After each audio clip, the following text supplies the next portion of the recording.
Hari umurongo umwe wo muri Bibiliya wahinduye isi yose. Ese wowe uracyizera n'iyo nta kintu ubona?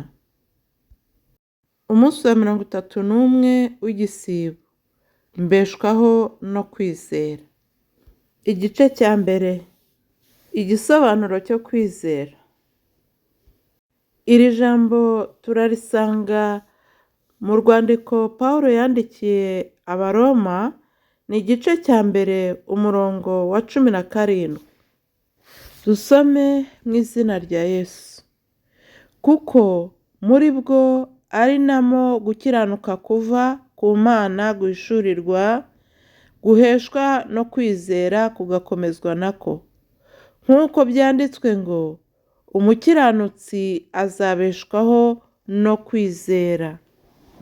Kwizera si ukureba ibyo ufite, ahubwo ni ukwizera ibyo utabona.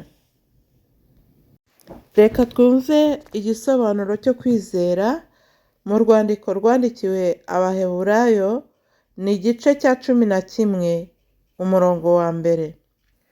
Kwizera ni ukumenya rwose ibyiringirwa udashidikanya ko bitazaba, kandi niko kuduhamiriza ibyo tutareba ko ari iby'ukuri. Iyo inzira itagaragara, iyo nta gisubizo gifatika gihari cyangwa se cyiza, iyo ibintu byose byagushobeye, iyo ibintu byakunaniye, iyo wabuze icyo ukora, jya ugumana kwizera Imana. Inzira z'Imana ntabwo wazimenya, ntabwo wazisobanukirwa. Ushobora kwibwira ko iri bunyure mu nzira iyi n'iyi, iyo ntinyuremo ikanyura iyindi utazi utanatekerezaga. Kwizera rero nicyo cy'ingenzi, kuko yo ubwayo nizi ibyo ikora n'impamvu ibikora. Igice cya kabiri, turareba umugabo wasomye iri jambo rimugiraho imbaraga, bituma azana impinduka mu isi. Uwo ni Martin Luther. Uwo yari umupadiri, ariko amaze gusoma iri jambo ryazanye impinduka cyane, bitewe n'ukuntu muri icyo gihe abizera cyangwa se abari mu idini bari bameze, n'uko bigishwaga uburyo Imana ifata abantu, n'uko abantu bakwiriye gukora kugira ngo babe abantu b'Imana. Abantu batekerezaga ko imirimo itegetswe ishobora gutuma bagirirwa neza n'Imana, ndetse igatuma bemerwa n'Imana cyane. Ariko amaze gusoma iri jambo ryaramuhinduye cyane, kuko yasanze ibyo bakora bitandukanye n'ijambo ryanditse. Nibwo yahise atangira impinduka mu itorero, ndetse bituma biba ishingiro ryo guhinduka kw'imyizerere n'imisengere, ndetse havuka amatorero turi kubona uyu munsi, n'andi yagiye yiyongeraho biturutse ku guhinduka kwe no kumva ijambo biturutse kuri we. Byatumye abantu bose bashaka kwisomera ijambo noneho, kuko mbere bararisomerwaga. Yarebye amakosa yose yakorwaga muri icyo gihe arayandika, aba ariyo agenderaho ahindura ibikwiriye guhinduka, nuko havuka itorero rya mbere ryitandukanyije n'iryari ririho. Uwari ufite icyo akosora wese yahise yumva hari uburyo abikoze, niyo mpamvu muri kubona amatorero menshi uyu munsi atandukanye. Iri jambo rero ryahinduye ubuzima bwa Luteri, kuko yabonye ko umuntu adakizwa n'imirimo gusa. ntakizwa n'amafaranga, ahubwo akizwa no kwizera. Ni ukuvuga ko ukoze imirimo ntiwizere ntacyo waba ukoze. Dukizwa no kwizera, sola fide. Ibi byahinduye isi yose, bituma abantu bashaka Bibiliya ngo bisomere ijambo ry'Imana. Birumvikana ko bitamuguye neza, ariko icy'ingenzi ni icy'isi yabonye, kuko yabonye ko umuntu abeshwaho no kwizera. Indirimbo yo mu gitabo izo gushima no guhimbaza Imana, indirimbo y'114 iravuga ngo mbeshwaho no kwizera gusa. Mbeshwaho no kwizera Yesu,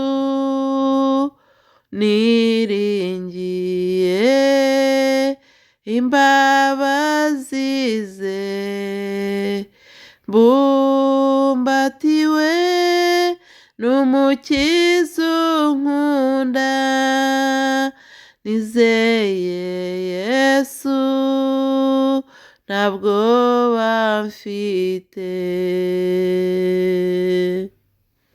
Mu gice cya 4 turareba uko iri jambo ryahinduye isi. Iri jambo ryatumye havuka amatorero menshi ya Giprotestanti, ryatumye kandi abantu batangira gusoma Bibiliya ubwabo, ndetse Bibiliya ihindurwa mu ndimi zitandukanye. Byatumye ukwizera kuba ubuzima bw'umuntu bwa buri munsi, atari imihango itegetswe n'amategeko gusa. Uyu munsi amamiliyoni n'amamiliyoni y'abantu abaho yishingikirije ku kwizera Imana gusa, nawe urimo. Mu gihe icyo gihe bagenderaga ku nyigisho zahinduwe n'abantu mu buryo babyifuza gusa, batagendeye kuri Bibiliya nk'uko byanditse. Uyu munsi nawe amahitamo ni ayawe. Ushobora guhitamo kubeshwaho no kwizera Imana kandi ugatungwa nako. Ushobora kuba uri mu buzima bukugoye, bukuruhije, ubuzima buguteye intimba, ubuzima buguteye agahinda, ubuzima buri kukuriza, ariko nagira ngo nkubwire ngo wizere Imana, niyo yonyine yabasha kuguhoza amarira.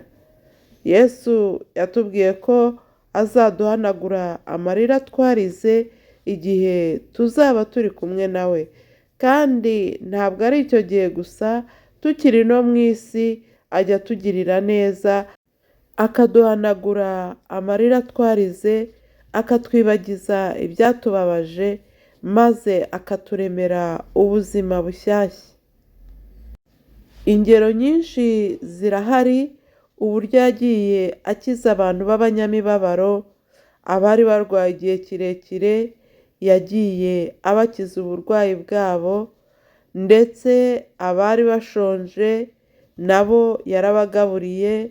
Bivuze ngo ushonje kumwizera yakugaburira. Yazuye abapfuye, bivuze ngo ibyawe byapfuye yabizura, akongera akabiha ubuzima, bikongera bigasubirana isura y'ubuzima. Noneho ubuzima buzima muri Kristo Yesu bufite ihumure mu Mana. Ujya wumva umuntu avuga ngo ibintu byarancanze, ibintu byaranyobeye, nayobewe icyo nakora. N'uwo byacanze nawe Yesu yabicangura, akakugirira neza, akayungurura ubuzima bwawe bwatokowe, hanyuma akabugira neza, ukongera ugasubirana isura y'abantu, ibyawe bigasubirana isura y'ubumuntu, isura byakagombye kuba bifite, nuko ubuzima bugakomeza. Ntukihebe, ntukiganyire, ntugasuhuze umutima. Dufite umwami uruhura, dufite umwami utanga ihumure, dufite umwami uhoza imitima yananiwe akongera akayiha ubuzima. Yesu niwe karuhura. Ni kimaranzara, ni umuganga w'imitima kandi ni umuganga w'imibiri. Numwizera nk'umugabo ukomeye azaza nk'umugabo ukomeye, numwizera nk'umugabo ushoboye azaza nk'umugabo ushoboye. N'abo yakizaga yarabanzaga akabaza ngo mbese wizeye ibyo? Nuko yavuga ati ndizeye, akavuga ngo bikubere uko wizeye. Hari n'abo yabajije ngo mbese wizeye ko mbishobora? Ngo yego, ndizera ko ubishobora. Akababwira ngo bikubere uko wizeye. Rero nawe uko uri bumwizere niko ari buseruke.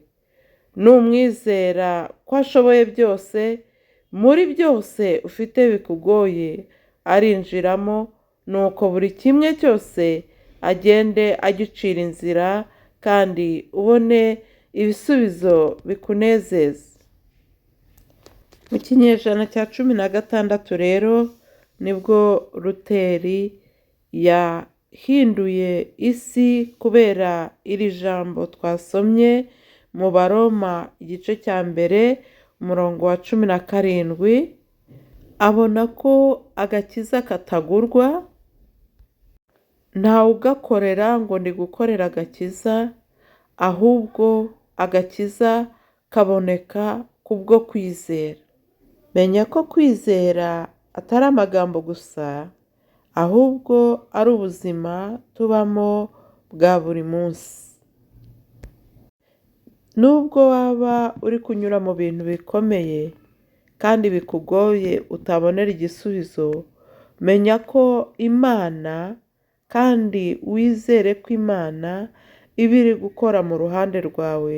Ntabwo ijya igusiga, ntabwo ijya iguhana. Igihe cyose wayizeye iba iri mu ruhande rwawe. Wibuke amagambo Yesu yabwiye intumwa ze, arababwira ngo muramutse mugize kwizera kungana n'akabuto ka sinapi, ngo mwabwira uyu mukuyu ngo wimuke ahawo uterwe mu nyanja. Nuko Yohana aramubwira ngo twongerere kwizera.